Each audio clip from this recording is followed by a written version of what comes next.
అపోస్తలుల కార్యములు 20వ అధ్యాయం. అపోస్తలుల కార్యములు 20వ అధ్యాయము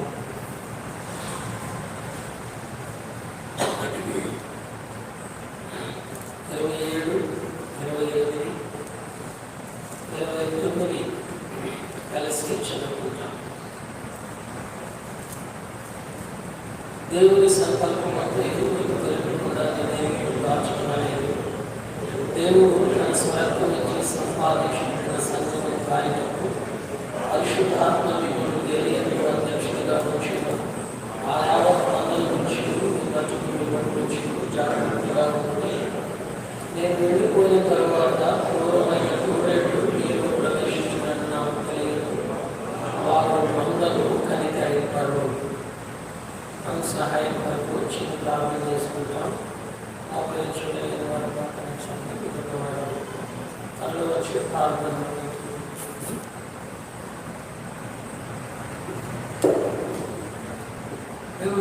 తండ్రి, యేసుక్రీస్తు వారి పరిశుద్ధమైన నామములో స్తోత్రాలు చెల్లిస్తూ ఉన్నాం. దేవా, ఈ దినము మా గురువుల నుంచి సంఘులంలో నుంచి సాయంకాలంలో ఈ శనిరావరణంలో చేర్చి కీర్తన ద్వారా మహిమపరచడానికి సూచిస్తూ ఉన్నాం. ప్రతికూల వాతావరణ పరిస్థితుల్లో కూడా మీ ఇంటి మీద అపేక్షతో మీ వాకు వేళల ప్రభుత్వం రాగలిగిన మీ సొంతైన ప్రజలైన వారందరిని బట్టి మీరు స్థుతిస్తూ ఉన్నాం. దైవమైన మా తండ్రి, మీ పరిశుద్ధి పాదాలు కలగడానికి కూడా ఏ మాటలు బలహీనమైన పాత్రలైన నన్ను కరుణించి కనికరించి మీ పరిశుద్ధ పాదాలు చెంద మిమ్మల్ని సేవించుకునే భాగ్యం నుంచి మిమ్మల్ని స్థుతిస్తూ రాగలిగిన ప్రజలకు ప్రీతికరమైన సేవ చేయనట్లు అల్పుడమైన నన్ను గమనించును. నా నోట మీ మాట్లాడవచ్చును. నా పక్షముగా నిర్గమ 4, 12, 10, 20, 21 వచ్చిన మా జ్ఞానాన్ని నెరవేర్చును. రాగలిగిన ప్రియులైన వారందరి పక్షముగా వారి యొక్క హృదయాంతరకు ఆలోచన ఎరిగిన దేవుడిని సమస్తము మీరు చెరపట్టి చిత్తానుసారంగా సఫలపరిచి మీ స్వార్థతలను మార్చి నిర్ణయ కాలసభలో మీతో ఏలుబడి చేసిన జాబితాలు మమ్మల్ని సిద్ధపరుస్తున్నామని, అప్పటి వరకు మీ స్వార్థం నుంచి కొన్న సంఘములో నేను మేము ఏ రీతిగా నా తల్లి సేవించే వారిగా ఉండాలని నేర్పిస్తున్నామని విశ్వాసం చేసుకున్న వారి మీద నేర్పడుతుందా స్థుతులర్పించి ప్రార్థించి వేడుకుంటున్నాము మా తండ్రి.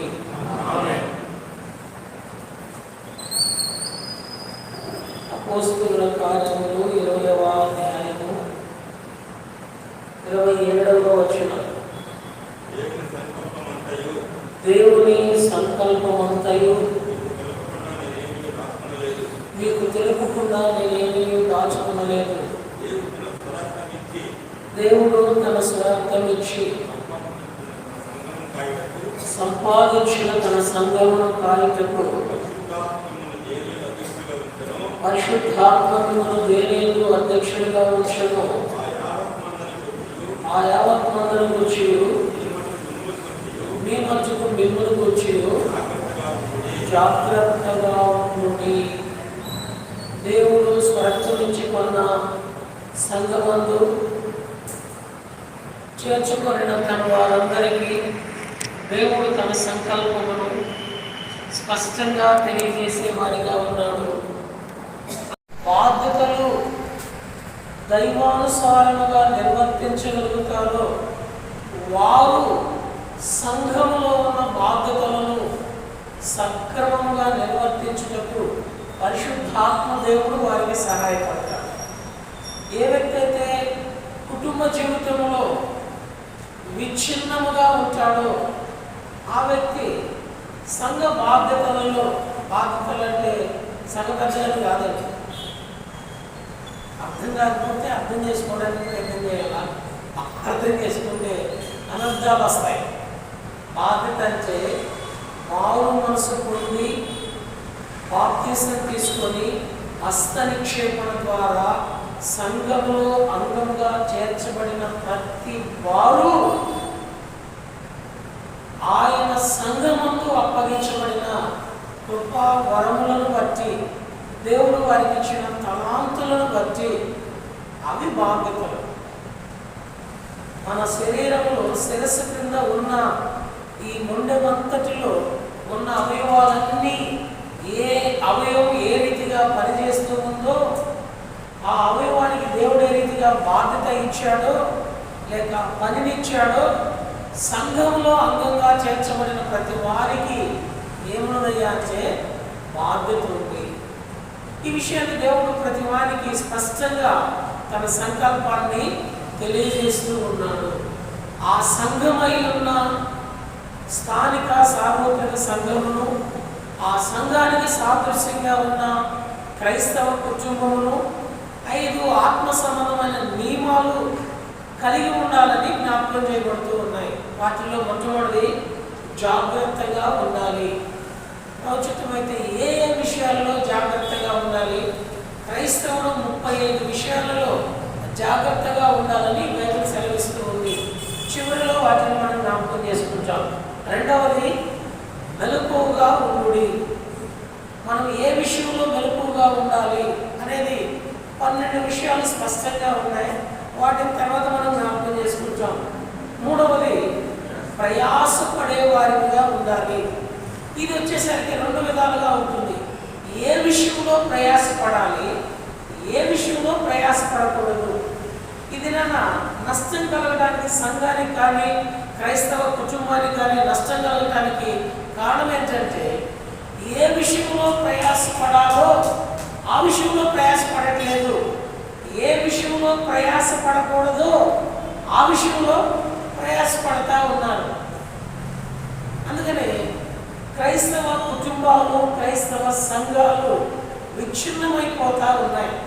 మధ్యాహ్నం సేవకుడు ఫోన్ చేసినాడు. చాలా పెద్ద ఆయన, దళిత బసింగ్ గారితో పరిచయం ఉన్న ఆయన, ఫాక్స్ గారితో పరిచయం ఉన్న ఆయన, 1950 ఆ ప్రాంతంలోనే అంత గొప్ప దైవ సేవకులతో కలిసి పరిచర్య జరిగించిన ఆయన, మా నాన్నగారి స్నేహితుడు. ఫోన్ చేసి నా పరిస్థితిని బట్టి అప్పుడప్పుడు పలకరిస్తూ ఉంటాడు.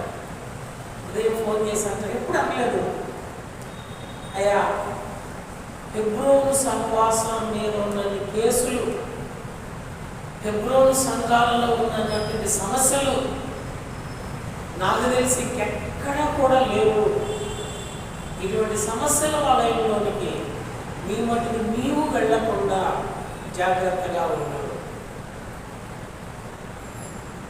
ఇలాంటి పరిస్థితుల్లో నువ్వు చిక్కుకోకుండా మెలకువగా ఉండు. ఇలాంటి పరిస్థితుల్లో ప్రభువు నిన్ను పిలిచిన పిలుపును నువ్వు విస్మరించకుండా దేవుడు నీకు అప్పగించిన ఆత్మలను సంపాదించడంలో ప్రయాసపడుతూ ఉండు. గట్టిగా చెప్పిన మాటలు బైబిల్లో ఉన్నవి. ఇవి చెప్తూ ఏమన్నాడంటే, మీ నాన్నగారు నేను చిన్నప్పటి నుంచి స్నేహితులు, ఇప్పుడు ఆయన లేరు కనుక నీ విషయంలో నాకు బాధ్యత ఉంది. ఓ దేవుని సేవకునిగా నా కుమారుని స్థానంలో నీవు ఉన్నావు. నిన్ను అలాగూ ప్రోత్సహించి నీ కొరకు ప్రార్థన చేయవలసిన బాధ్యత నా మీద ఉంది.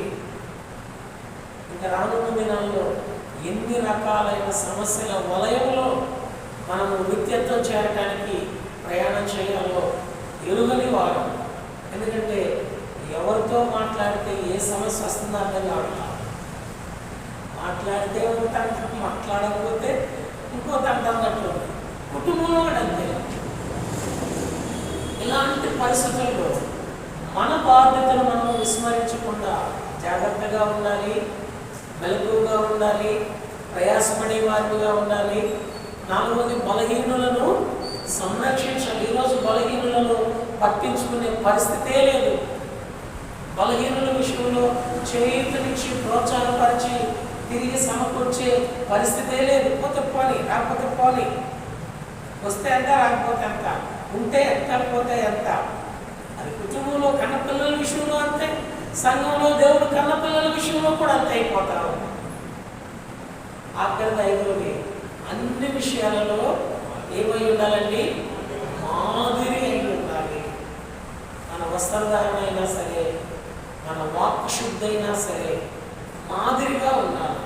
ఇది మన క్రైస్తవుల మధ్య లేక క్రైస్తవ కుటుంబాలలో సంఘాలలో వాక్కు ఎలా ఉన్నాయా అంటే, ఉచ్చారణ ఎలా ఉన్నాయా అంటే లోకస్తుల కంటే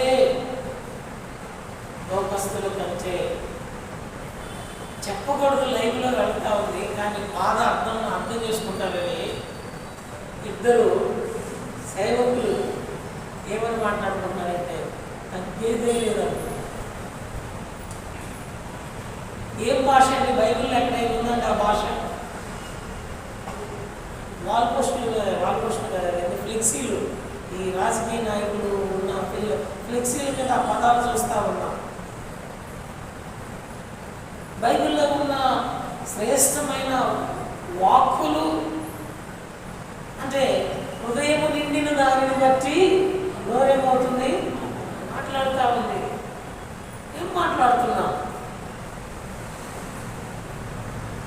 సంఘము ఆయన స్వారూప్యతలోనికి రావాలి అంటే ఈ 5 విషయాలలో క్రైస్తవ కుటుంబముగా మనము జాగరూకులమై ఉండి సంఘ కాల శకము శ్రేష్టమైన సంఘాలే, ఆసియాలో ఉన్న 7 సంఘాలే ఈరోజు చరిత్రలో, ప్రస్తుతపు చరిత్రలో కనుమరుగైపోయిన పరిస్థితి వచ్చింది. ఆ దుస్థితికి మనము వెళ్ళకూడదని ఈ యుగాంతమందున్న మనకు వివేచన కలుగు చేయటానికి దేవుడు ఈ పరిశుద్ధ గ్రంథాన్ని మనకు అనుమతిస్తూ అనుగ్రహించాడు.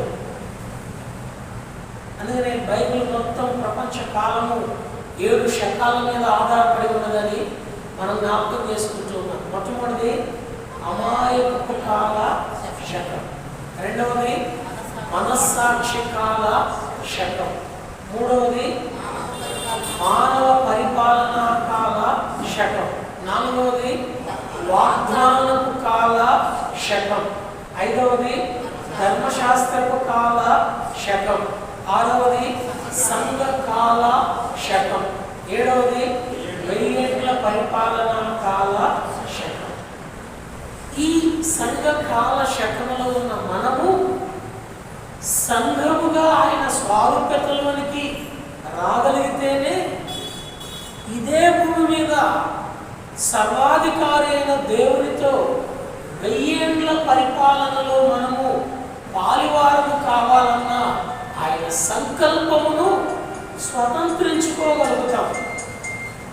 అలా కాకుండా ఈ సంఘ కాల శకములో అనగా సంఘములో లేక ఇంకా అర్థం కావడానికి క్రైస్తవ కుటుంబ జీవితంలో ఇష్టానుసారముగా జీవిస్తే, ఇష్టానుసారంగా కుటుంబ జీవితము కలిగి ఉంటే, ఇష్టానుసారంగా సంఘ జీవితము కలిగి ఉంటే రేపు 1000 ఏళ్ల పరిపాలన కాలశకంలో మనము లేక అలాంటి వారు ఉండరు.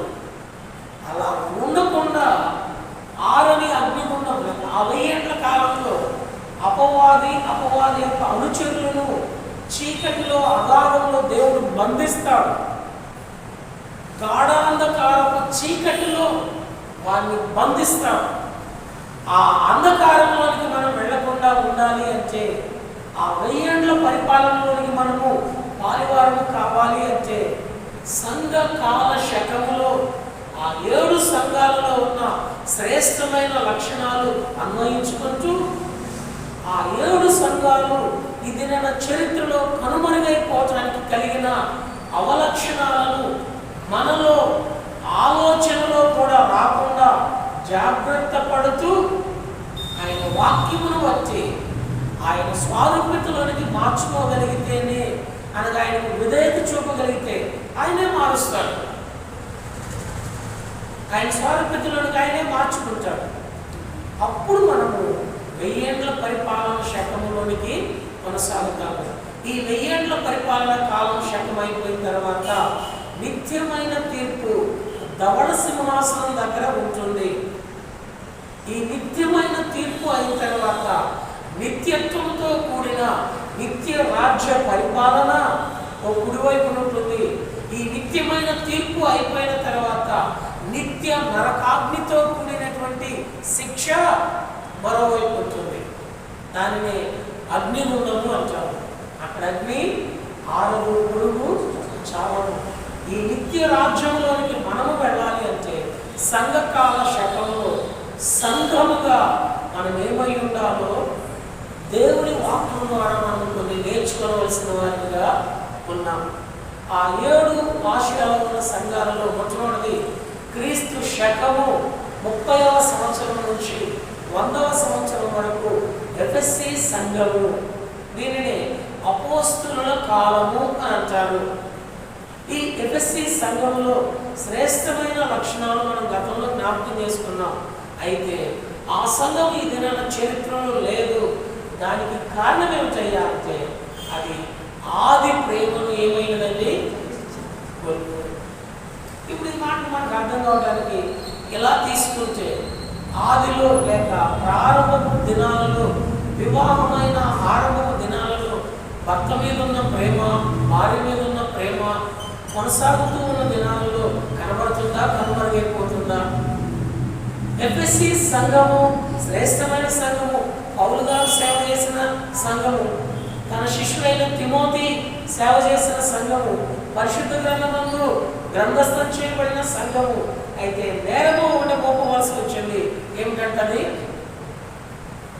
ప్రేమ కాదు, ఆది ప్రేమ. మొదట నీకున్న ప్రేమను మొదటున్న ప్రేమ లేదు. కుటుంబ జీవితంలో వివాహ దాంపత్య జీవితాన్ని దేవుడు ఇచ్చిన తర్వాత ఆ మొదటి ప్రేమ ఈరోజు కుటుంబీకులుగా మీ మధ్య, మీ కుటుంబ జీవితంలో కొనసాగుతుందా? అలాగైతే ఆ ప్రేమను సంఘంలో నీ ద్వారా పంచగలుగుతావు. సంఘంలో నీ ద్వారా ఆ ప్రేమ రుచి చూపించగలుగుతావు. అక్కడ ఆ ప్రేమ కొనసాగకుండా పోతే సంఘంలో కూడా ప్రభు ఏమని హెచ్చరిస్తున్నాడంటే మొదట నీకున్న ప్రేమను, అంటే మారుమనసు పొందినప్పుడు, బాప్తిసం తీసుకున్నప్పుడు, రక్షించబడినప్పుడు, తిరిగి జన్మించిన ఆనందంతో ఆరాధించినప్పుడు, ఆశీర్వచన పాత్రలో చేయవేసినప్పుడు, ఆయన మరణ భూస్థాపన పునరుద్ధానం గురించి పురోవేదులలో సువార్త అందించినప్పుడు, సువార్త ప్రకటించు వారి యొక్క పాదముల గురించి బైబిల్లో దేవుడు రాయించాడు. తర్వాత మనం జ్ఞాపకం చేసుకుంటాం. అంటే నీ పాదాల విషయంలో కూడా దేవుడు ఎంత పట్టింపు కలిగి ఉన్నాడో చూడండి. ఆయనకి నీ పాదాలు కూడా అవసరం. దేవదూతలకు ఇవ్వలేని పాదాలు ఎవరికి ఇచ్చాడండి? మనకనకండి. అది మరి మంది మీద మిరియాలు జరుగుతుంది. దేవదూతలకు ఇవ్వలేని పాదాలు ఎవరికి ఇచ్చాడండి? ఎవరైతే ఆయన మరణ భూస్థాపన పునరుద్ధానాన్ని ప్రచురం చేస్తూ ఉంటారు.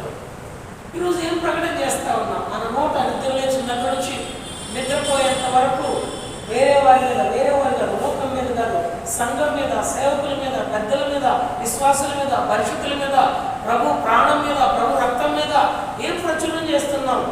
మన పాదాలు అంత సుందరములై ఆయన మార్చాలని పరితపిస్తూ తన రాకడను ఆలస్యం చేస్తుంటే దుష్టత్వమునకు, కీడునకు పరుగులు తీసే విధంగా సామెత 1:16 ప్రకారం పాదాలు కలిగిన వారిగా ఉంటున్నామా? ప్రేమ కోల్పోతున్నాం.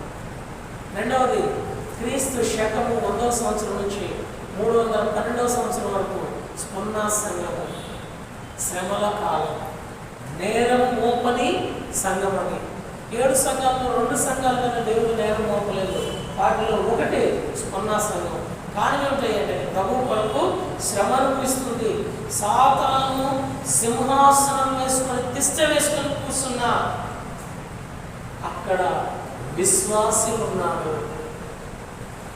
దాని గురించి ప్రభు అనుమతించిన మేరకు కొన్ని విషయాలు జ్ఞాపకం చేసుకుంటూ వచ్చాం. మూడవది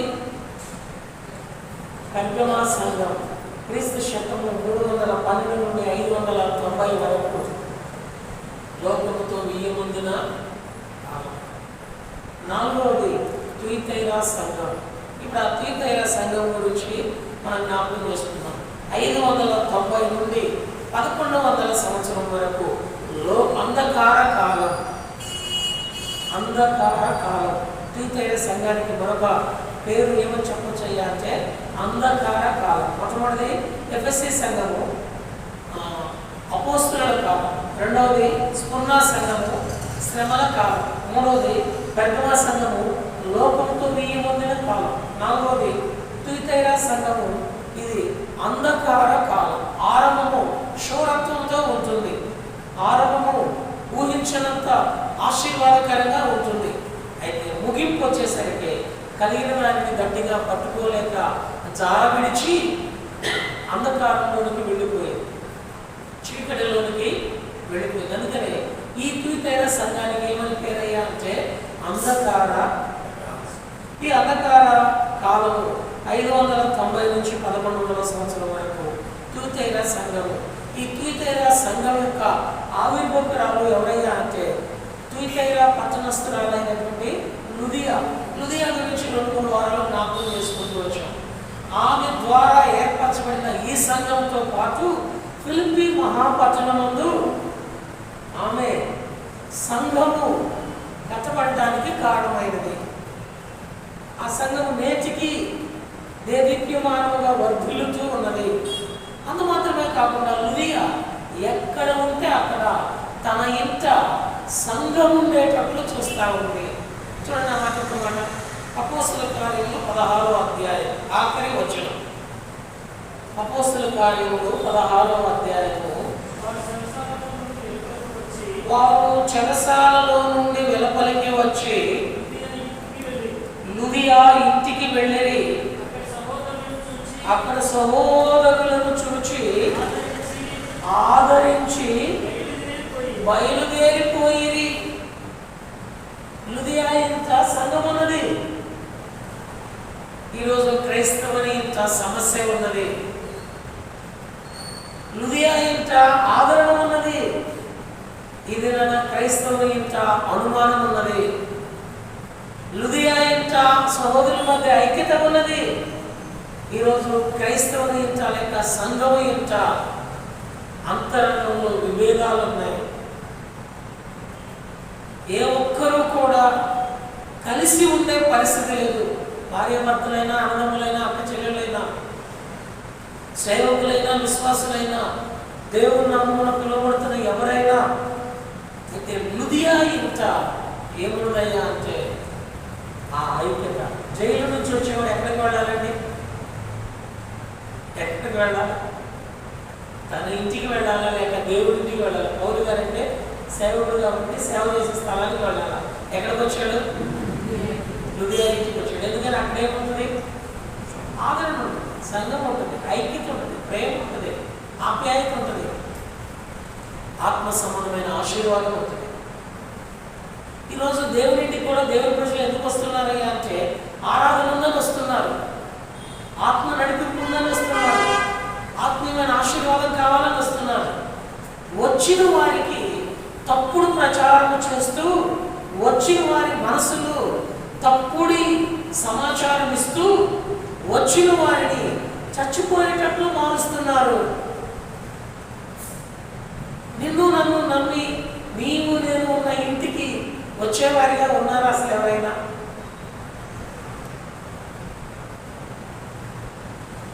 అట్టి అనుభవంలో ఉంటే ప్రభు యొక్క మహిమ ఆ సంఘంలో ఎలా ఉందంటే ప్రకటన గ్రంథము 2వ అధ్యాయము 18వ వచనము 2వ భాగం. అగ్ని జ్వాలల వంటి కన్నులను అపరంజిని కోరిన పాలకులను గల దేవుని కుమారుడు చెప్పు సంగతులు. ఆ ఇంట సర్వమును చూడగలిగినటువంటి అగ్ని జ్వాలల వంటి కన్నులను అపరంజి వంటి పాదములు కలిగినటువంటి దేవుని కుమారుడు వారికి సంగతులు తెలియజేస్తాడు. 7 సంఘాలలో లేక ప్రకటన గ్రంథంలో దేవుని కుమారుడు చెప్పు సంగతులు ఏమనగా అనేది ఇక్కడ ఒక చోట తప్ప మరికి ఎక్కడా రాయబడలేదు. ఉచితమైతే వచ్చే వారము ఆ దేవుని కుమారుడుగా ఎవరున్నారు, ఆ దేవుని కుమారులకు ఉండే లక్షణాలు ఏమై ఉన్నాయి, ఆ దేవుని కుమారత్వంలోనికి రావడానికి దేవుడు ఏమి చేసినాడు అనే తలంపును మనం వచ్చేవారిని జ్ఞాపకం చేసుకుంటాం. వస్తాను నేను ఈరోజే చూద్దాం అనుకున్నాను. అయితే నిన్నటి వారం కొంత పెండింగ్ ఉంది, గుర్తుందా? ప్రభు పాదాల గురించి జ్ఞాపకం చేసుకుంటూ వచ్చాం. ఆయన పాదాల గురించి ఏమని రాయబడింది? మనం పోయిన వారం 5 విషయాలు చూస్తూ వచ్చాం. ఎవరికైనా గుర్తుందండి? ఎవరికైనా గుర్తుందా? అందరూ గుర్తుంటుంది, కాకపోతే నా చేత చెప్పిస్తారు. మీకున్న మంచి లక్షణం. మొట్టమొదటి ఆయన పాదాలు నిర్గమాకాండము 24వ అధ్యాయం 10వ వచనం ప్రకారము మహిమ గల తేజోవంతమైన పాదం. రెండవది ఆయన పాదాలు కీర్తన 18-19 ప్రకారము గొప్పవైన పాదం. మూడవది ప్రకటన 1:15 ప్రకారము అపరంజిని పోలిన పాదం. నాలుగవది జకరియా గ్రంథము 14వ అధ్యాయము 4వ వచనం ప్రకారము శక్తివంతమైన పాదం. ఐదవది ఎఫెసీయులకు రాసిన పత్రిక 1వ అధ్యాయము 22వ వచనం ప్రకారము సమస్తమును కలిగిన ఆయన పాదాల క్రింద ఉంచుకొని సమస్తమును కలిగిన పాదం. ఇలాంటి పాదాల దగ్గరికి బైబిల్లో రాగలిగిన 5 వ్యక్తులను ఈ దినాన్ని మనం చూసుకొని, ఈ రాగలిగిన 5 వ్యక్తుల యొక్క జీవితాలు మన జీవితాన్ని ఎలా ప్రభావం చేస్తున్నాయో 5 ఆత్మ సంబంధమైన విషయాలను జ్ఞాపకం చేసుకుంటూ, అదే సమయంలో ఎలాంటి పాదాలు కలిగి ఉండకూడదు 5 విషయాలు జ్ఞాపకం చేసుకుంటాం. ఎక్కువ వివరణ ఇవ్వకూడదు, సమయానికి ఎందుకంటే కరెక్ట్గా చెప్పుకోవాలి కనుక అవి జ్ఞాపకం చేసుకుంటాం. చూడండి, ప్రభు పాదాల దగ్గరికి వచ్చినటువంటి వారు మత్తయి సువార్త 28వ అధ్యాయము 5వ వచనం. ఉదాహరణకి పోయిన వారు ఒకరిని గుర్తు చేశారు, యాయీరు. వాటి మీద కొంతమంది ధ్యానించి ఉన్నారు. అందరి బట్టి వాళ్ళని బట్టి ప్రభువుని స్థుతిస్తూ ప్రభువు నామమున అలాంటి వారిని అభినందిస్తూ ఉన్నాం. ధ్యానించకుండా సమయం దొరకక ఉన్నవారిని అలా కూడా ప్రత్యేకమైన వందనం చెప్తాను. మత్తయి సువార్త 28వ అధ్యాయం 9వ వచనం. యేసు వారిని ఎదుర్కొని మీకు శుభమని చెప్పెను. వారు ఆయన యొద్దకు వచ్చి ఆయన పాదములు పట్టుకొని ఆయనకు మొక్కగా. చాలండి. యేసు వారు పునరుద్ధానుడైన తరువాత తండ్రి అయిన దేవుడి యొక్క సంకల్పం భూమి మీద సిలువ కార్యం ద్వారా నెరవేర్చబడిన తరువాత ఆ సిలువ కార్యం జరిగించక మునుపు యేసు ప్రభువు ఏర్పరచుకునేటువంటి వారు చెదిరిపోయితే ఆయన పునరుద్ధానం తర్వాత తిరిగి వారు ఆయన దగ్గరకు వచ్చినప్పుడు వారు ఫస్ట్ ఆశ్రయిస్తుంది ఏంటయ్యా అంటే ఆయన పాదాల దగ్గర వారికి మృక్కే అనుభవం. యాయీరు కూడా తన కుమార్తె మరణానికి సిద్ధముగా ఉన్నప్పుడు మార్క్సు వార్తకుడు ఏమో పాదాల మీద పడి అని రాసినాడు 5వ అధ్యాయంలో. అయితే మత్తయి మాత్రం ఏమని రాసినాడంటే మొక్కి అని రాసినాడు. చూడండి అన్నమాట, మత్తయి సువార్త 9వ అధ్యాయము 18వ వచనం. మత్తయి సువార్త 9వ అధ్యాయము 18వ వచనం. 9:18.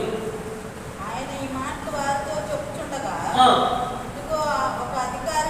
ఇదిగో ఒక అధికారి వచ్చి ఆయనకు మొక్కి. చాలు. ఎప్పుడైతే ప్రభు పాదాల దగ్గరకు వచ్చి మనము మొక్కే వారిగా ఉంటామో పునరుద్ధానుడైన తరువాత ప్రభు ఆ పాదాల దగ్గరికి వచ్చే వారికి ఇచ్చే శ్రేష్టత ఏమిటంటే మత్తయి సువార్త 28వ అధ్యాయం 9వ వచనంలో వారికి శుభము చెప్పుచున్నాడు. వారికి ఏం చెప్పుచున్నాడండి? శుభము చెప్పుచున్నాడు. ఆ శుభవచనంలోనికి వారు రాగా వారు శిష్యులుగా ఈ ప్రపంచ దేశాలను తల్లక్రిందులు చేశాడు. ఆ శిష్యుల్లో ఒక శిష్యుడు మన భారతదేశంలో, మన దక్షిణ భారతదేశంలో కూడా ఆ యేసుక్రీస్తు వారి యొక్క పునరుద్ధానం గురించి సాక్షాత్తంగా నేటికి కొనసాగింపబడుతూ ఉన్నాడు. ఆయన పేరే తోమా. తోమాకున్న మరో మంచి పేరు ఏంటయ్యా అంటే అనుమానస్తుడు. తోమాకి ఏముందండి? అనుమానస్తుడు. అలాంటి అనుమానంతో ఉన్న వాడిని ఇలాంటి విగ్రహారాధనతో కూడిన భారతదేశంలో అసమానమైన పరిచర్య జరిగించడానికి కారణం ఏమిటయ్యా అంటే ఆయన పాదాల దగ్గరకు వచ్చి చేశాడు నొక్కి. ఇది నా దేవుడి మీద కానీ, దేవుడిచ్చిన కుటుంబం మీద కానీ, దేవుడిచ్చిన సంఘం మీద కానీ ఎలాంటి అనుమానం ఉన్నా మనం ఆయన పాదాల దగ్గరకు వచ్చి రొక్కే వారిగా ఉండగలిగినట్లయితే దేవుడు అలాంటి వారికి శుభము చెప్పి వారి ద్వారా దేవుడు శ్రేష్టమైన పరిచర్యను, వారి ద్వారా దేవుడు శ్రేష్టమైన తన సంకల్పమును నెరవేరుస్తాడు. ఎందుకు శిష్యులు అంటే ఎవరు? ఎవరిని శిష్యులు అనొచ్చు?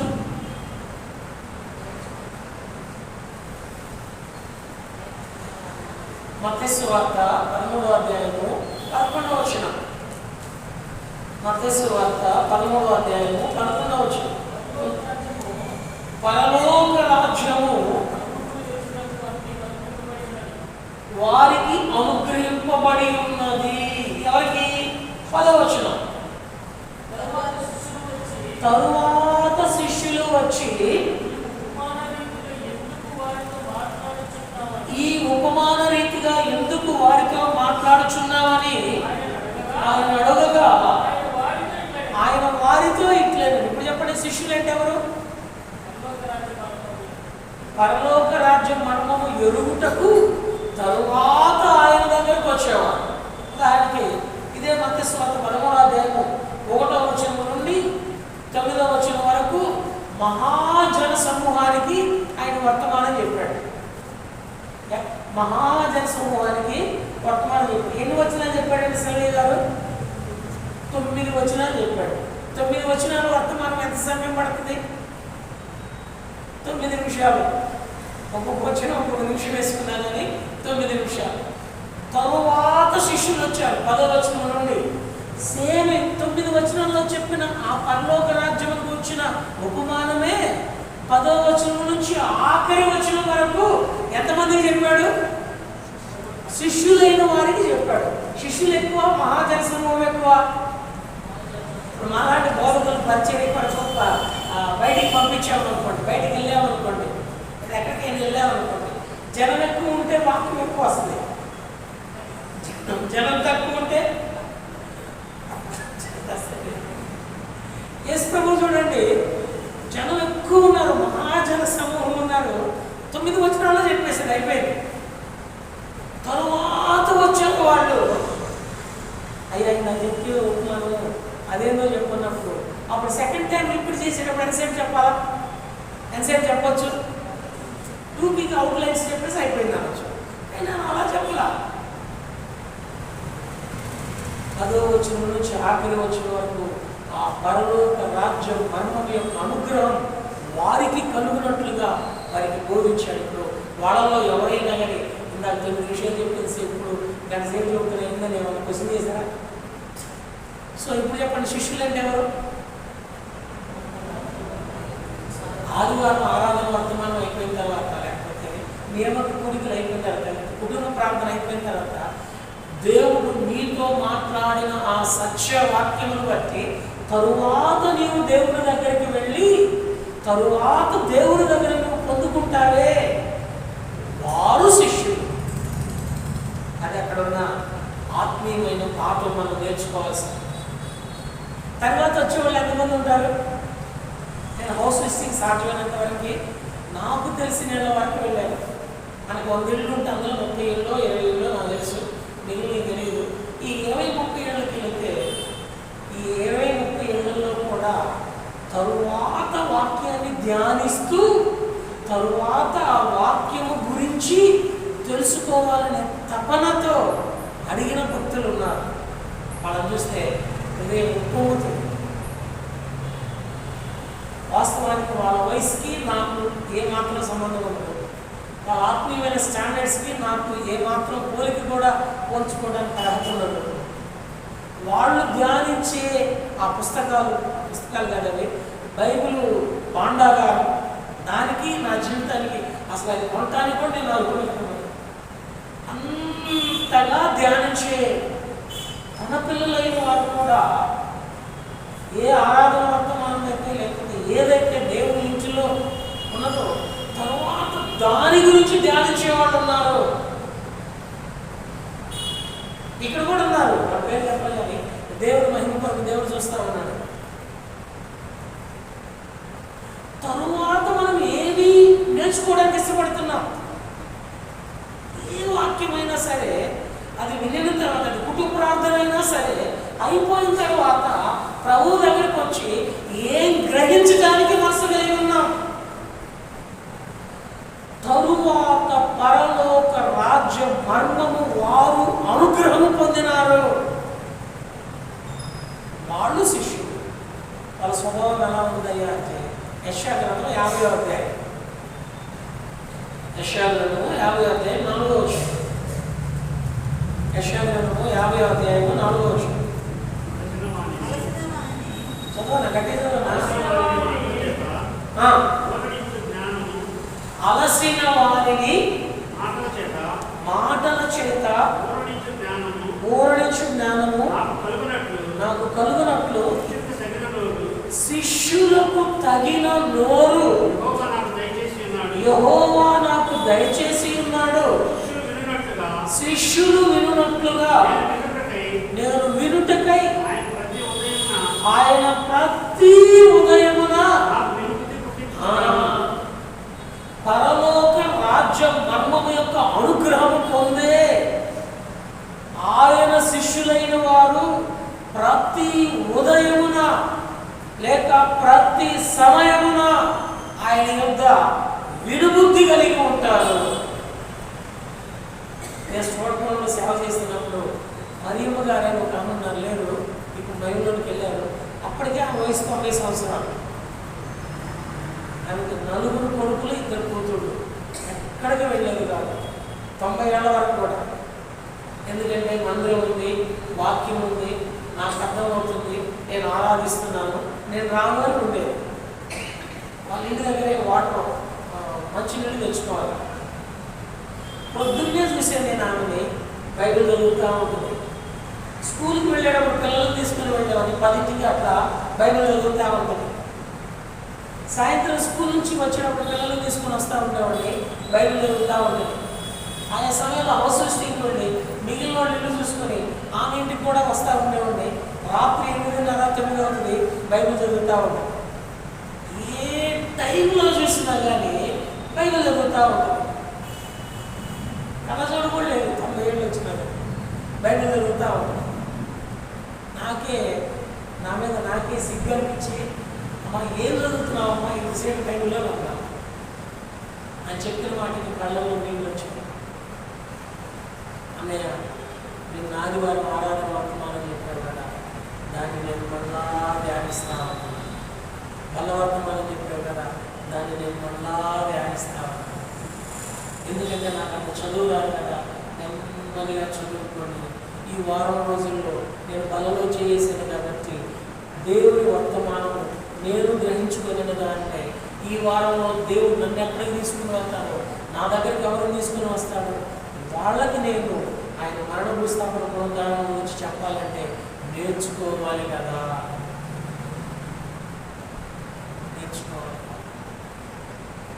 90 ఏళ్ళనే తరువాత వచ్చి ఏం చేస్తున్నాయా అంటే దేవుని వాక్యం యొక్క గ్రహింపులోకి వస్తుంది.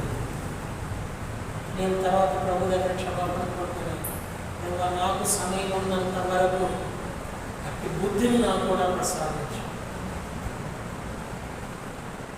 తరువాత ప్రభు పాదం దగ్గర మనం నేర్చుకోకపోతే ఆయన శిష్యులను ఎట్లా అవుతాము? మనము వినుబుద్ధి కలిగి ఉండకపోతే దేవుడు మనతో మాట్లాడుతున్నప్పుడు మనము వినలేకపోతే బయలు జరుగుతుంది. దేవుడు నీతో నాతో మాట్లాడతాడు.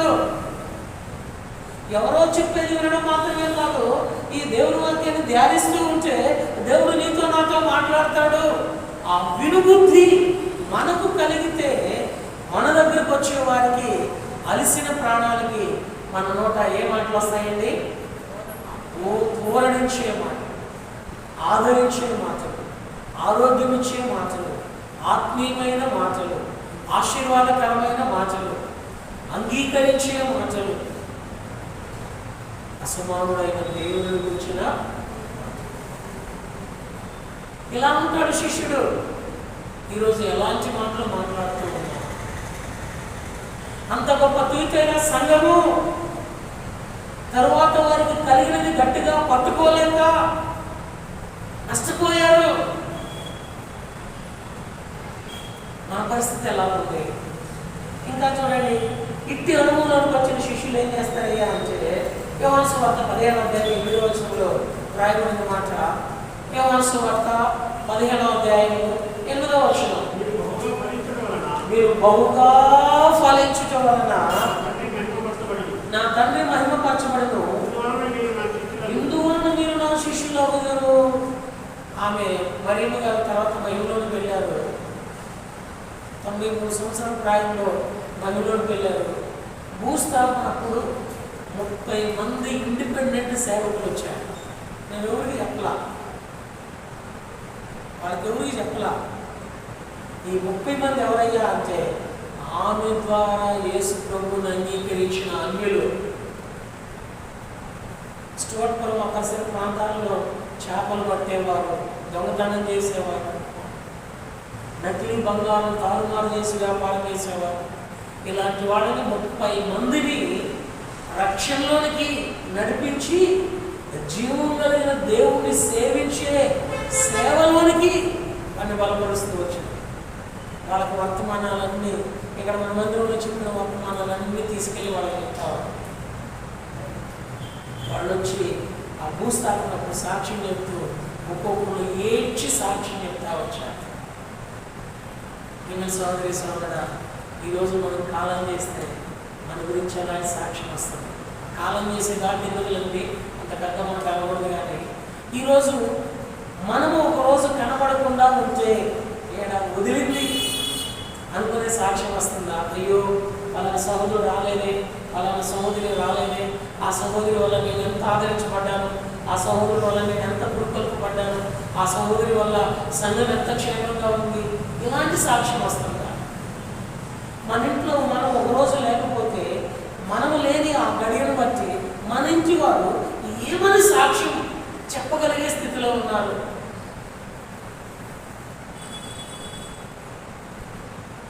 ఆ నీళ్ళు పూరి గుడిసే ఒకవైపు మొత్తం గిట్టలో ఏం చేశారంటే ఆకులన్నీ తీసుకొని పొయ్యిలో పెట్టుకున్నారు. తాటాకులు తీసి పొయ్యిలో పెట్టుకున్నారు. వాళ్ళు పొయ్యిలో పెట్టుకుని నీళ్లు కాసుకుంటుంటే వాళ్ళ కోసం ప్రార్థన చేశారు. వాళ్ళకి నీళ్లు కాసుకోవడానికి పొలాలు లేవు, అందుకని ఈ ఆకులు వాళ్ళ కోసమై తీసుకున్నారు, వాళ్ళని రక్షించినారు. ఆ దెబ్బకు వాళ్ళ యొక్క ఆకులు తీసుకోవడం మానేశారు. ఆమె చనిపోయిన తర్వాత, మహిమలోకి పిలువబడిన తర్వాత వాళ్ళు ఈ మాటలు విని మారు తెలుసుకుంటారు. ఈరోజు నీ దగ్గర నా దగ్గర ఎవరైనా కొంచెం తీసుకుంటే ఏం చేస్తున్నారు? బహుగా ఫలించాలి అంటే ఆయన శిష్యరికంలోనికి రావాలి. శిష్యులు పునరుద్ధరణైన యేసు ప్రభు పాదాల దగ్గరకు వచ్చి బ్రొక్కటం ద్వారా ఆ అనుభవంలోనికి రాగలిగినారు. నీవు నేను మనం ఫలించడం అనేది దేవునికి ఇష్టం. నీ ద్వారా నా ద్వారా ఫలింపు దేవుడు చూడాలని కోరుతున్నాడు. అయితే మనం ఫలించడం ఎవరికి ఇష్టం లేదయ్యా అంటే అపవాదికి ఇష్టం లేదు. మనం ఫలించాలి అంటే మనకు బాగా తెలుసు. యోహాను సువార్త 12వ అధ్యాయం 24వ వచనంలో రాయబడింది, గోధుమ గింజ భూమిలో పడి చనిపోతేనే అది విస్తారముగా ఫలించును. చదవనమాట.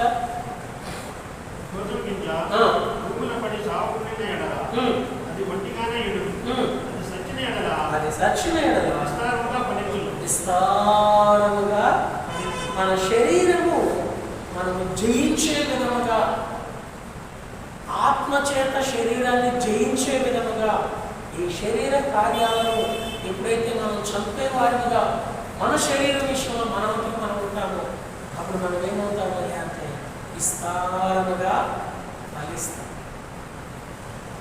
విధవరాలు 90 సంవత్సరాల పైన ఉండి ఆ పూరి గుడిసే తాటాకులు తీసుకుని పూరిలో పెట్టుకుంటున్నాడు. ఆ పొజిషన్లో మనం ఉంటే ఏమని తిడతాం? అంతెందుకు ఆ రోజు ఇప్పుడు స్వీట్స్ పంచుతుంది. ఇప్పుడు కాదు, అర్థం కావడానికి వెళ్తాను. స్వీట్స్ పంచుతున్నాడు, పొరపాటు సెలవుయాన్ని తీయకుండా పక్కన వాళ్ళకి ఇచ్చాడు. ఏమొస్తుంది మనసులో? సెలవుయన్నా నేను నాకున్న బాండింగ్ని బట్టి నేను ఆయన పేరు చెప్పగలుగుతున్నాను. మనసులోకి ఏమొస్తుంది? అట్లా 2-3 సార్లు జరిగింది అనుకోండి, వాయిస్ ఏమొస్తుంది బయటికి? ఇక్కడ వచ్చేది తక్కువ, తరువాత వచ్చేది ఎక్కువ. శిష్యులు ఎప్పుడు వచ్చారు అంటే తరువాత వచ్చి పరలోక రాజ్యం మరణము ఇది అని చెప్పి. నా విషయంలో దేవుడి ఉద్దేశం ఏంటంటే తూలికైగా సంఘంలో ఆరంభించడం మాత్రమే కాదు, అది కొనసాగించి నిత్యత్వంలో చేరాలి అంటే ఆయన శిష్యులకు ఏ రీతిగా దేవుడు శుభమని చెప్పాడు ఆయన కాలంలో చెప్పాడు. మనం కూడా ఆ శుభాన్ని కలిగిన వారిపై ఆరంభం మాత్రమే కాదు, అంతము కూడా ఈ ఫలభరితంగా ఫలించి రేపు బడా నమ్మకమైన మంచి దాసురాలని పిలువబడినట్లు ప్రభు పాదాల దగ్గరకు వచ్చిన వారు శిష్యులు, వారికి శుభము తెలియజేయబడుతుంది. రెండో వారం చూద్దాం రండి. ప్రభు పాదాల దగ్గరికి ఎవరు వచ్చారంటే మత్తయి సువార్త 15:25 వచనం. మత్తయి సువార్త 15:25 వచనం.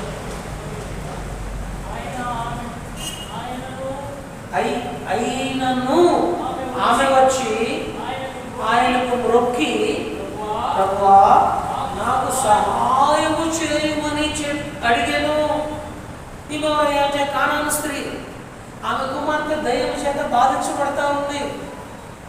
ఆయన ఇశ్రాయేలు యువతికే కానీ అన్ని యువతికి నేను పంపబడలేదు అని ఆయన చెప్తా ఉన్నప్పుడు, ఆమె చెప్పే మాట ఏ మాత్రం ఆయన ఆలకించకుండా ఉంటున్నప్పుడు ఆమె ఏం చేస్తుంది అంటే అయినను ఆమె వచ్చి మొక్కి.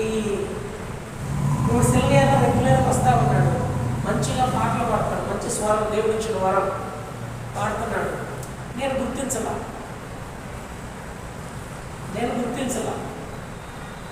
మీరు పాడతారన్న సంగతి నేను గుర్తించలేదు. మిమ్మల్ని వాడుకోవట్లేదు మళ్ళా వస్తారా? రాని నాలాంటి వాళ్ళు ఎవరినో చూసి వాడుకుంటా ఉన్నా. ఆయనేమో దేవుడు ఇచ్చిన కోరికల స్వరం, నాదేమో గాడిద స్వరం. నాలాంటి వాళ్ళని చూసి వాడుకుంటా ఉన్నా, ఆయన వాడుకోవట్లేదు. మళ్ళా వస్త్రానికి మనసు వస్తుందా? ఇక్కడ ఈ స్త్రీ ఏం చేస్తుందంటే అయినను ఆయన దగ్గరకు వచ్చి పాదాలు పట్టుకుని ఏం చేస్తుంది? మొక్కి. మన ప్రాముఖ్యమైన మాట మొక్కి. ఆ రీతిగా పాదాల దగ్గరకు వచ్చిన ఆ స్త్రీ కలిగిన ఆశీర్వాదం ఏమిటంటే, అమ్మా నీ విశ్వాసము గొప్పది. ఒక్కతో పోల్చబడినటువంటి ఆ స్త్రీ జీవితాన్ని దేవుడు ఏ స్థానంలోకి తీసుకొచ్చాడు అంటే అమ్మ అనే స్థానంలోనికి. యేసుక్రీస్తు అని కన్య తల్లి అయిన మరియా, బైబిల్లో రాయబడింది, స్త్రీలలో నీవు ఆశీర్వదించబడిన దానవు, తరతరములు నిన్ను ధన్యురాలు అని పిలుస్తారు. అలాంటి ఆశీర్వాదకరమైన స్థానంలోనికి ఈమె తీసుకుని వచ్చి అమ్మా అంటారు. బైబిల్లో అలా అమ్మా అని పిలిచిన వాళ్ళు 7 శ్రేష్టమైన వాళ్ళు ఉన్నారు. ఉదాహరణకి యోహాను సువార్త 8వ అధ్యాయంలో పాపంలో పట్టబడిన స్త్రీని అందరూ రాళ్ళతో కొట్టి చంపమంటే ఇప్పుడు ఆమెతో ఏమన్నాడు? ఎవరామె? ఏ స్థానంలోకి తీసుకొచ్చాడు? అమ్మా. ఆ స్థానంలోనికి ఆయనకు మొక్కడం ద్వారా, ఆయన పాదాల దగ్గరికి రావడం ద్వారా అమ్మా నీ విశ్వాసము గొప్పది. ఆ గడియలోనే ఆమె ఇంటి అక్కర పిల్లల విషయంలో ఆమె కుమార్తె అపవాది చేత బాధించబడుతున్నప్పుడు స్వస్థత ఆయన పాదాల దగ్గర నుంచి రెండవ వ్యక్తి ఎవరయ్యా అంటే కానాను స్త్రీ. గొప్ప విశ్వాసిగా ఎంచబడింది. ఈరోజు నీవు నేను మనం ఆయన పాదాల దగ్గరకు వచ్చి అంటే ఇక్కడ అయినను నేను పిలిచినా పిలవకపోయినా, నేను పలకరించినా పలకరించకపోయినా, అది మాట. అయినను నీకు స్థానం ఇచ్చినా ఇవ్వకపోయినా, అయినను చాలా కష్టం. అలాంటి ఇంకా కష్టం. అయినను అందుకనే దేవుని సేవకుడు మందిరంలో వచ్చిన ప్రతి ఒక్కరిని పలకరించాలా. ఆ పలకరించడం వల్ల మొహం చిట్లించుకుంటా కాదు, నవ్వుతూ ప్రేమతో ఆప్యాయంగా. కానీ ఏంటంటే అనేక రకాలైన వేదనతో ఇంట్లోకి వస్తారు. ఈ దేవుడు మాత్రం ఆదరించబడినాడు. అయితే మనకు మనుషులు కనుక ఒకరికొకరు కనబడే విధానంలో ఉంటున్నాం కనుక మన మధ్య ఆ ఆదరణతో కూడిన ఆప్యాయత ఉంటే అవి ఎవరు ఎన్ననుకున్నా సరే ఎక్కడికి వస్తామంటే ఆయన పాదం దగ్గరికి అయినను ఆయన పాదాలు అంత శ్రేష్టమే. అప్పుడు ఆయన వారికి దేవుని కుమారుడుగా చెప్పవలసినవి చెబుతాడు. దేవుని కుమారుడుగా వారి విషయంలో జరిగించవలసినవి జరిగిస్తాడు. దేవుని కుమారుడుగా వారి పక్షముగా తండ్రి కుడిపాశాన్ని కూర్చొని విజ్ఞాపన చేసి ఏమి ఇవ్వాలో అది ఇస్తాడు. మూడవ వాళ్ళని చూస్తామండి. పరిశుద్ధులలో సమయం అందుబాటులో మనం త్వరగా ముగించుకుంటాము. మూడవ వాళ్ళని చూస్తే లూకాసు సువార్త 7వ అధ్యాయము 45వ వచనం. ఈమె పాపాత్మురాలైన స్త్రీ. లూకాసు సువార్త 7వ అధ్యాయము 45వ వచనం. నన్ను ముద్దు పెట్టుకొనలేదు కానీ నేను లోపలికి వచ్చినప్పటి నుండి ఈమె నా పాదములను ముద్దు పెట్టుకొనుట మానలేదు. ఈమె నా పాదములను ముద్దు పెట్టుకొనుట మానలేదు. నీవు నూనెతో నా తల అంటలేదు కానీ చాలా అవసరమైన మాట. ఈమె నా పాదములను ముద్దు పెట్టుకొనుట. మూడోది ఆయన పాదం దగ్గరకు వచ్చింది ఎవరయ్యా అంటే పాపాత్మురాలు. బైబిల్ అంటే అదే నాకు తెలిసి జనాభా లిస్టులో ఎవరికి పేరు ఉండదు. పాపాత్మురాలు, పాపాత్ముడు అనే పేరు ఎవరు పెట్టుకోరు, ఏ తల్లిదండ్రులు పెట్టరు. ఒక ఊర్లో ఒక ఆయనకి 8 మంది ఆడపిల్లలు పుట్టారు. 9వ వాడు అబ్బాయి పుట్టాడని ఉంచుకుంటా వచ్చారు. 9వసారి కూడా అమ్మాయి పుట్టింది. ఆయనకి ఏమని పేరు పెట్టారంటే అనవసరం అని పేరు. నీకు అనవసరమా, నీకు మక్కలు అనుకుంటున్నా, నీకు అనవసరం అన్న ఆయన పేరు పెట్టారయ్యా అంటే అనవసరం. మేము అక్కడ సేవ చేయడానికి వెళ్ళాను. ఇప్పుడు ఆయన పెళ్లి చేయాలి వచ్చి అంకుల్ నా పేరు బాగా మార్చు, అనవసరం పెళ్లి కార్డులు వేస్తే బాగా ఈ పేరు ఏం పేరయ్యా అంటే పాపాత్మురాలు. అందరూ తెలిసి పెడతారో తెలియని పెడతారో పెట్టుకుంటూ ఉంటారు. అయితే ఆమె ఎక్కడికి వచ్చిందయ్యా అంటే ఆదాల దగ్గరకు వచ్చింది. ఆమె గురించి ప్రభు కలిగిన మాట 50 వచనంలో ఆమె విస్తారముగా ప్రేమించింది కనుక ఆమె విస్తారమైన పాపములు. మన ప్రభు పాదాల దగ్గరకు రావడం అంత చిన్నతనంగా చూస్తాం. పిలిచిన వాడు ఎవరయ్యా అంటే సీమోను. బైబిల్లో 9 మంది సీమోన్లు ఉన్నారు. ఈ సీమోను వేరు. పిలిచాడు కానీ మిగిలిలా, పిలిచాడు కానీ పాదాల దగ్గరికి రాలా, పిలిచాడు కానీ తుమాలివ్వాలా, పిలిచాడు కానీ ప్రేమించలా, పిలిచాడు కానీ పరామర్శించలా. కానీ ఉన్నది కాబట్టి ముద్దేస్తాను తిను. వాడి ఉద్దేశం ఏంటి? నాకున్నది ముద్దేస్తాను తిను. ఇందుకోసమే కదా ఉంది. ఈరోజు ప్రార్థనకి వెళ్ళే వాళ్ళన్నా, సేవకులన్నా, విశ్వాసాలన్నా చాలా మంది మన ఆలోచన ఏంటంటే వాళ్ళకు ముద్దేస్తే చాలు అనే దృక్పథంతో వాడు ఉన్నాడు. కానీ ఈమె ఆయన ముద్దు పెట్టుకుంటే చాలు, ఆయన పాదాలు ముద్దు పెట్టుకుంటే చాలు, ఆయన పాదాలే నాకు ఆధారం.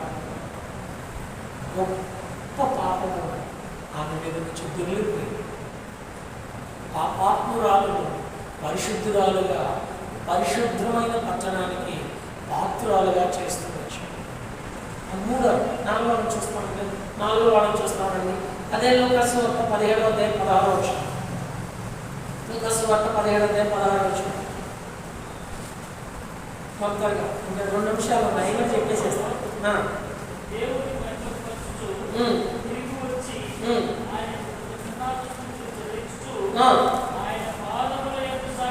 ఆయన ఆయన పాదముల యొద్ద సాగిలపడెను.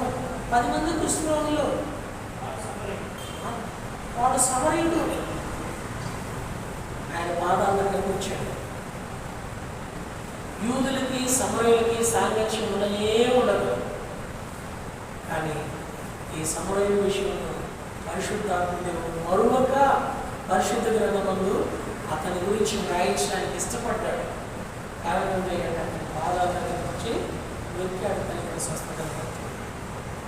నీవు నేను మనము ఆయన పాదాల దగ్గరికి రాగలిగితే గొర్రెపిల్ల జీవ గ్రంథమందు నిన్ను నన్ను విస్మరించేవాడు కాదు. ఆ జీవ గ్రంథము విప్పుటకు ఆయన పాత్రుడు. 5వ వారం చూస్తున్నాడండి. యోహాను సువార్త 12వ అధ్యాయంలో 3వ వచనం. ఈమె ఎవరైనా అంటే మరియా. అందుచేత యోహాను సువార్త 12వ అధ్యాయం 3వ వచనం. అప్పుడు మరియా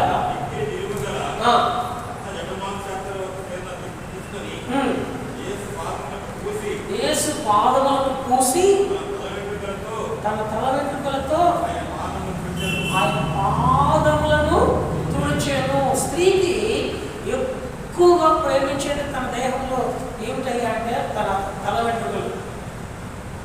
ఎక్కువగా ఇష్టపడేది స్త్రీలు, పురుషులు కూడా అనుకోండి. చూడండి, తల దువ్వుతున్నప్పుడు ఒక చిన్న వెంట్రుక ఆ దువ్వెనకి చుట్టుకొని మమ్మీలో పెద్దవాళ్ళు దువ్వుతున్నప్పుడు పొరపాటు ఏంటంటే ఎంత కోపం వస్తుంది. ఆ వెంట్రుక దువ్వెని బాగా గట్టిగా లాగినప్పుడు దాంతోపాటు కొంచెం వెంట్రుకలు రాలేసినాయి అనుకోండి, 2-3 రాలేసినాయి అనుకోండి, ఏమంటారు ఇంకా? స్త్రీకి ఎక్కువగా అమితమైన ఇష్టం. బైబిల్ ప్రకారం అయితే అవి గౌరవం. తల వెంట్రుకలు స్త్రీకి గౌరవం. ఇప్పుడు ఆ తల వెంట్రుకలకు ఎవరి పాదాలు తుడుస్తుందండి? అందుకని అన్యులు ఏం చేస్తారంటే దేవుడు మేము గర్భమిస్తున్నామని తలలేలా వస్తారు. ఆ దేవుడు తీసుకోవడానికి సంగతి వాళ్ళకి తెలుసు తెలియదు కానీ ఉద్దేశం ఏంటంటే అంటే మేము శిరోధారం చేయటం అనేది దేవాన్ని కనపరుస్తున్నామనే ఉద్దేశం. అయితే ఈమె అలా తలలేలాలు ఇవ్వటం కాదు, ఆ తల వెంట్రుకలతో తీసుకొచ్చి ఆయన పాదాలు ఏం చేస్తుందండి? తుడుస్తుంది. తద్వారా ఇంటి ద్వారా జరిగిన ఆశీర్వాదం ఏంటంటే 12-10 వచనాలలో అనేకులు ఆయన యందు విశ్వాసముంచుతూ వచ్చారు. చదవండి.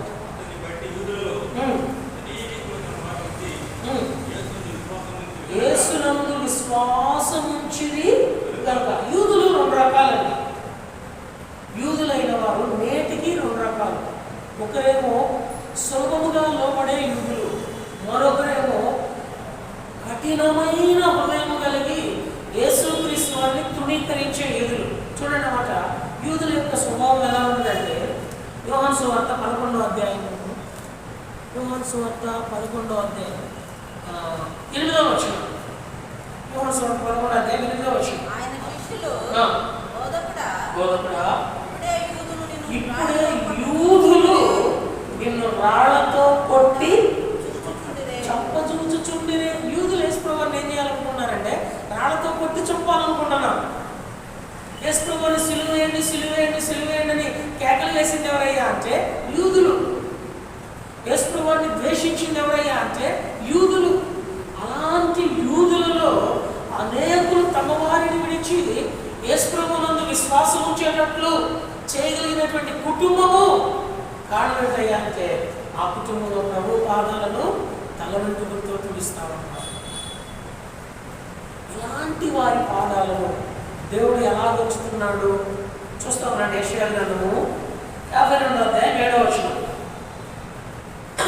యెషయా గ్రంథము 52వ అధ్యాయం 7వ వచనం.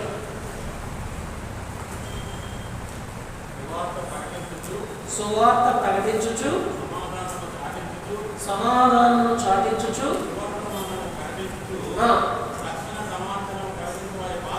రక్షణ సమాచారం ప్రకటించు వారి పాదములు నీ దేవుడు వేలుచున్నాడని సీయోనుతో చెప్పుచున్న వారి పాదములు పర్వతముల మీద ఎంతో సుందరములై ఉన్నవి. ఈ 5 శిష్యులు కానివ్వండి, కానాను స్త్రీ కానివ్వండి, పాపాత్మురాలైన స్త్రీ కానివ్వండి, సమరయుడు కానివ్వండి, మరియ కానివ్వండి, ప్రభు పాదాల దగ్గరికి రావడం ద్వారా వారు ప్రపంచంలోనికి సమాధానకరమైన సువార్తను తీసుకుని వెళ్ళారు. నేటికి వారి జీవితాలను మన జీవితానికి అన్వయించుకొని మనం సరిదిద్దబడడానికి ఇష్టపడుతూ ఉన్నాము. వీరి పాదాలు దేవుడు ఎలాగించాడయ్యా అంటే పర్వతముల మీద సుందరము, లెబానోను వృక్షముకున్నంత సౌందర్యము సియోను పర్వతం మీద సమాధానము ప్రచురం చేసే వారికి దేవుడు ఇచ్చాడు. ఊరినే సువార్త మైక్ కట్టుకొని, వ్యాన్ పెట్టుకొని, బ్యాటరీ పెట్టుకొని, పాంప్లెట్స్ తీసుకొని, హ్యాండిల్స్ తీసుకొని ఊరినే అలా ఇల్లేస్తే అది సువార్త అనుకుంటే అది మన దృష్టిలో సువార్త. దేవుని దృష్టిలో సువార్త అంటే ఏంటి? సమాధానకరమైన మాటలు చెప్పాలి, తృప్తికరమైన భక్తిలోనికి తీసుకుని రావాలా, నరకం నుంచి నిత్య అర్జునానికి పాత్రుడుగా చేసేటట్టు చేయాలా. ఇది సువార్త. ఇది ఇలాంటి పాదాలు. ఇంకో మాట చూడండి, నహూము గ్రంథము 15వ వచనంలో రాయబడిన చక్కని మాట ఏంటంటే, నహూము గ్రంథము 15వ వచనం, నహూము గ్రంథము 15వ వచనం మీకా గ్రంథం తర్వాత ఉంటుంది. సువార్త ప్రకటించుచు సమాధాన వర్తమానం తెలియజేయ వారి పాదములు పర్వతముల మీద కనబడుచున్నవి. ఈ సత్య సువార్తను ప్రకటించే వారి యొక్క పాదములు అనగా ప్రభు పాదాల దగ్గరకు వచ్చి శిష్యుల వలె ప్రపంచంలో అనేకులను రక్షణాశీర్వాదంలోకి తేగలిగినట్లు, అమ్మా నీ విశ్వాసము గొప్పది అని ఆ స్త్రీ వలె, కనాను స్త్రీ వలె, పాపాత్మురాలైన స్త్రీ వలె, యాయీరు వలె, సమరయుడు వలె, మరియ వలె, లాజరు వలె ప్రభు పాదాల దగ్గరికి ఎవరైతే రాగలిగే వారిగా ఉంటారో వారి ద్వారా అందించబడే శుభవార్త, సమాధానకరమైన వార్త, సత్యవార్త వారి పాదములను దేవుడు పర్వతముల మీద సుందరములుగా ఎంచుతూ ఉన్నాడు. ఇంకో మాట చూడండి, పరమగీతము 5వ అధ్యాయము 3వ వచనం, పరమగీతము 5వ అధ్యాయము 3వ వచనం.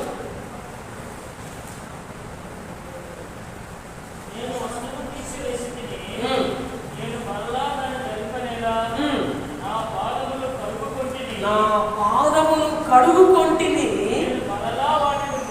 నేను మరలా వాటిని ప్రభు పాదాల దగ్గరకు వచ్చి రక్షణ అనుభవంలోకి రాగలిగిన మనము పర్వతముల మీద సుందరములు వంటి పాదములు కలిగిన వారిగా దేవుని చేత ఎంచబడిన వారమై మరలా మన పాదములను మురికి చేసుకున్ననేలా, మరలా మన పాదములను మురికి చేసుకున్ననేలా. మురికి చేసుకున్న వారి పాదాలు ఎలా ఉంటాయి? 5 నిమిషాలు టైం ఉంది, 5 నిమిషాలు చెప్పి ముగిస్తా. నెంబర్ 1, నోట్స్ రాసుకున్న పైన లైనింగ్ పెట్టుకొని రాసుకోవచ్చు. సామెతల గ్రంథము 1వ అధ్యాయము 16వ వచనం, సామెతల గ్రంథము 1వ అధ్యాయము 16వ వచనం. కీడు చేయుటకై వారి పాదములు పరిగెత్తును. ఇది మురికంటే పాదములు కడగబడిన మనము మరలా మురికి చేయనేలా అని అంటే ఏమిటి ఆ మురికి, ఏమిటి ఆ పవిత్రత అంటే కీడు చేయటం. ఎవరికి కీడు చేయటం? మనం అనుకుంటాం ఎదుటి వాళ్ళకి కీడు చేయటం అని, కానీ దేవుడు వాక్యం చెబుతుంది వాళ్ళకి వాళ్ళే కీడు చేసుకుంటారు, వాళ్ళకి వాళ్ళే నరకానికి వెళుతున్నారు, వాళ్ళకి వాళ్ళే దేవుడి యొక్క సీయోను పర్వతం మీద నుంచి తొలగిపోయి పాతాళానికి పరుగులు తీస్తూ ఉన్నారు, వారికి వారే కీడు చేసుకుంటున్నారు. బైబిల్ పెట్టుకుని దేవుడు సేవకులుగా చెప్పగలిగే సత్యం ఏంటంటే ఎవరు కీడు చేయాలనుకుంటారో ఎదుటి వారికి ఏమీ కాదు, ఎదుటి వారికి ఏమీ కాదు. బైబిల్ ఏం చెబుతున్నాయా అంటే వాడు విత్తింది వాడి నెత్తి మీదకి వస్తుంది. ఎదుటి వాళ్ళకి కీడు చేయాలనుకున్న వాళ్ళు ఎదుటి వాళ్ళకి ఏమీ కాదు. ఎందుకు కాదంటే బిలాము ద్వారా బాలాకు ఇశ్రాయేలుకు కీడు చేయడానికి పూనుకున్నాడు. బైబిల్లో రాయబడిన మాట ఏంటంటే, నీ దేవుడైన యెహోవా నిన్ను ప్రేమించినాడు కనుక బిలాము మాట విననొల్లక ఆ శాపమును నీకు ఆశీర్వాదంగా మార్చాడు. కాబట్టి దేవుడు ప్రజలారా, ఎవరేదో కాకిని చూసి నిందించారని, కుక్కను చూసి నిందించారని, పిల్లిని చూసి నిందించారని ఈ పాత చింతకాయ పచ్చల మాదిరిగా మనమే చింతించాల్సిన అవసరం లేదు. బైబిల్ అవగాహన అనేది మనకున్నప్పుడు ఎవరు ఎన్ని రకాలుగా మనం శపించినా మనకి ఏమీ కాదు. ఎందుకు? దేవుడు మనల్ని ప్రేమించాడు. ఆ కీడును మనకు మేలుగా మారుస్తాం, ఆ శాపమును మనకు ఆశీర్వాదంగా మారుస్తాం, ఆ చీకటిని మనకు వెలుగుగా చేస్తాం. కొంతమంది దుమ్మెత్తి పోస్తా ఉంటారు, నీ విత్తనం ఆరిపోదు అని. అట్లా ఎంతమంది ఎన్ని రకాలుగా దిమ్మెత్తి పోస్తున్నా కానీ విత్తనాలే మారవు. విత్తనం ఇచ్చేటప్పుడు, నీరు పోసేటప్పుడు వృద్ధి కలుగు చేయవాడు దేవుడే. మనం ఆరిపోమంటే విత్తనం ఆరిపోతే ఇంకా దేవుడు ఎందుకు? కనుక ఇలాంటి వాటికి చింతించొద్దు. అయితే జాగ్రత్త పడాల్సింది ఏంటంటే, కడగబడిన పాదాలు మరలా మురికి కానేలా. కారణం ఏంటంటే, కీడు చేయడానికి ఆ పాదాలు ప్రవేశిస్తాయి. రెండో చూడండి, అదే సామెతల గ్రంథం 5వ అధ్యాయం 6వ వచనం. సామెతల గ్రంథం 5వ అధ్యాయం 6వ వచనం.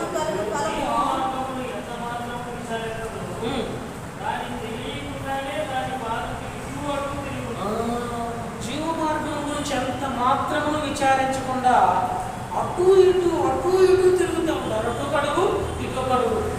యోగు దగ్గర వాడు వచ్చినప్పుడు దేవుడు అడిగి ఏం నుంచి వచ్చాడంటే, ఏం లేదంటే అటు ఇటు తిరుగుతా వచ్చాడు అన్నాడు. కొందరు పాదాలు కూడా అంతే, అటు ఇటు అంటే ఏంటి అర్థం? ఆదివారం మందిరంలో లేక ఆదివారం ఆరాధనలో, సాయంకాలం ఏమో సీరియల్ దగ్గర, ఇక్కడేమో ఆశీర్వచన పాత్ర దగ్గర, అక్కడేమో సమస్యల దగ్గర. అటు ఇటు రెండు పడవల మీద కాళ్ళు వేస్తే ఎవరికి నష్టం? పడవక వాళ్ళక. రెండు పడవల మీద కాళ్ళు వేసారనుకోండి, ఎవరికి నష్టం? అటు ఇటు తిరిగే వాళ్ళంటే ఎవరికి నష్టం? స్థిరంగా ఉంటుంది. అందుకే నేను 40 కీర్తనలలో వచ్చిందో, నా పాదము బండ మీద నిలిపి మరలా మురికి చేసుకున్న నేల. మురికి చేసుకోవడానికి వాళ్ళ పాదాలు ఎలా ఉంటాయి అంటే అటు ఇటు. ఈరోజు కూడా చాలా మంది ఉంటారు, లేకపోతే అటు ఇటు ఉంటారు. అయితే ఆళ్ళేస్తే వాళ్ళు, ఇళ్ళేస్తే ఇళ్ళు, ఎవరో ఉంటారు. మనం మాత్రం అలా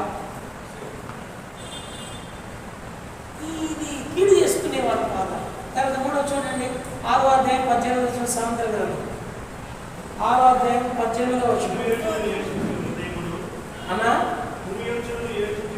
దుర్యోచనలు యోచించు హృదయమును కీడు చేయుటకు త్వరపడు పరిగెత్తు పాదములను. ఈ పాదాలు ఎలాంటి పాదాలు అంటే, మరలా మురికి అవటానికి పక్కనే కూర్చుంటాడు, ప్రజలను అంటాడు, లోపల మాత్రం ఇవన్నీ ఎలాంటి ఆలోచనలు అంటే దుర్యోచనలు. ఇలాంటి పాదాలు మరలా మురికిపోతాయి. పర్వతం మీద వారి పాదాలు సుందరములు దేవుడు ఉంచడానికి ఇష్టపడుతుంటే, పక్కనే ఉండి దుర్యోచన చేస్తూ మరలా మురికి చేసుకుంటా ఉంటున్నారు. 4వ చూడండి, అదే సామెతల గ్రంథం 6వ అధ్యాయం 27వ వచనం. ఒకడు నిప్పుల మీద నడిచిన ఎడల కమలకుండునా. చదువయ్యా, ఒకడు నిప్పుల మీద నడిచిన ఎడల వాని పాదములు కమలకుండునా. ఇదేనా నిప్పులంటే? భౌతికంగా ఏమి నిప్పులు, పొయ్యిలో నిప్పులు కాదు, కానీ నిప్పుల కుంపటి.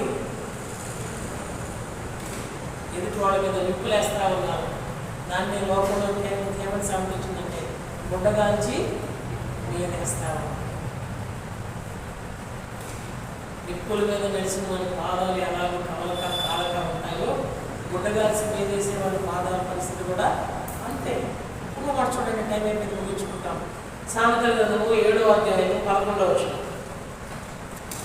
సామెతల గ్రంథము 7వ అధ్యాయం 11వ వచనం. అది బొబ్బలు పెట్టున్నది, స్వేచ్ఛగా తిరుగునది, దాని పాదములు దాని ఇంత నిలువము. మరలా మురికయ్యే వారి పాదాలు ఎలా ఉంటాయి? ఇంటి పట్టునుండవు. ఆత్మ సమానమైన ఇల్లు, భౌతిక సమానమైన ఇల్లు, ఇంటి పట్టునుండవు. ఇల్లు విడిచి తిరుగుతూ చాలు. దేవుడు చెప్పాడు, మీరు వెళ్ళి నా ఇల్లు నిండునట్లు తోలుకునేనండి. ఇంత ఇలాంటి కీడు చేసే పాదాల నుంచి దేవుడు మనల్ని ఆయన పాదాల దగ్గరకు వస్తే ఏం చేస్తాం? ఒక్క మాట చూసుకొని ప్రార్థన చేసుకుంటాం. 119వ కీర్తన 101వ వచనం, 119వ కీర్తన 101వ వచనం, నేను నీ వాక్యమును అనుసరించినట్లు దుష్ట మార్గములన్నింటిలో నుండి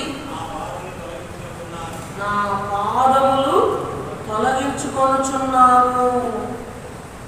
ఈ మనసులోనికి ఎవరైతే రాగలుగుతారో అపరంజి వంటి పాదములు కలిగిన ప్రభు పాదాల దగ్గర వారు నిలవగలుగుతారు. నేను నీ వాక్యమును అనుసరించి, నేను చెప్పానని కాదు, ఇంకో సేవకుడు చెప్పాడని కాదు, ఇంకో సేవకుడు చెప్పాడని కాదు, ఇంకెవరో చెప్పారని కాదు, ఇది దేవుని వాక్యం. ఈ దేవుని వాక్యమును అనుసరించి మనము ఆయన పాదాల దగ్గరికి రాగలిగినట్లయితే ప్రభు అయిన దేవుడు ఆరంభించిన ఆ విశ్వాస జీవితాన్ని నిత్యత్వంలో ఆయనతో ఏలుబడి చేయటానికి 1000 ఏళ్ల పరిపాలనలోనికి వారిని తీసుకుని రాగలుగుతాం. మనం ఎలా ఉన్నాం, మన పాదాలు ఎలా ఉన్నాయి, మోకరించని ప్రార్థిస్తాం.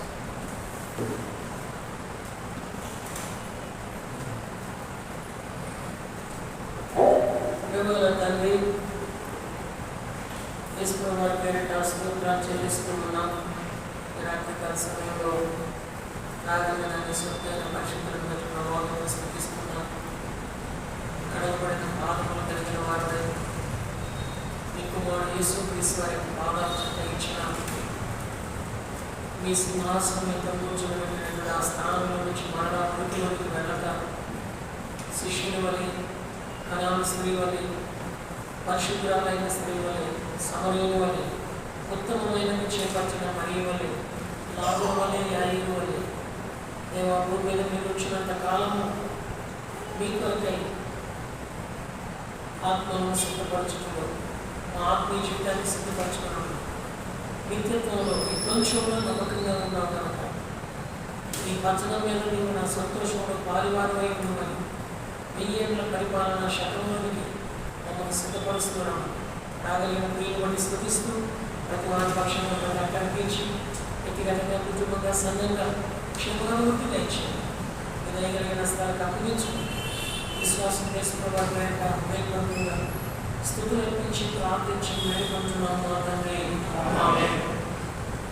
మన తండ్రి దేవుని ప్రేమ, కుమారుడైన యేసుక్రీస్తు వారి కృప, పరిశుద్ధాత్మ దేవుని యొక్క అన్యోన్య సహవాసము ఇప్పుడు మనకును సర్వ పరిశుద్ధులకు విశేషంగా అపరంజి వంటి పాదముల యొక్క ఆయన శిష్యుల వలె, శిష్యురాల వలె ఇహపర దైవ ఆశీర్వాదం నిమిత్తం ఆయన సంకల్పంలో నేను పాల్గొనని సకల సమృద్ధి ఆయన పాదలయంలో ఉన్నదని, ప్రతిఫలం పొందాలని ప్రతిష్ఠిత కలిగిన తన వారందరికీ సదాకాలము దేవుడితో దైవుని నంటి కాపాడి ఆశీర్వదించునుగాక. ఆమేన్.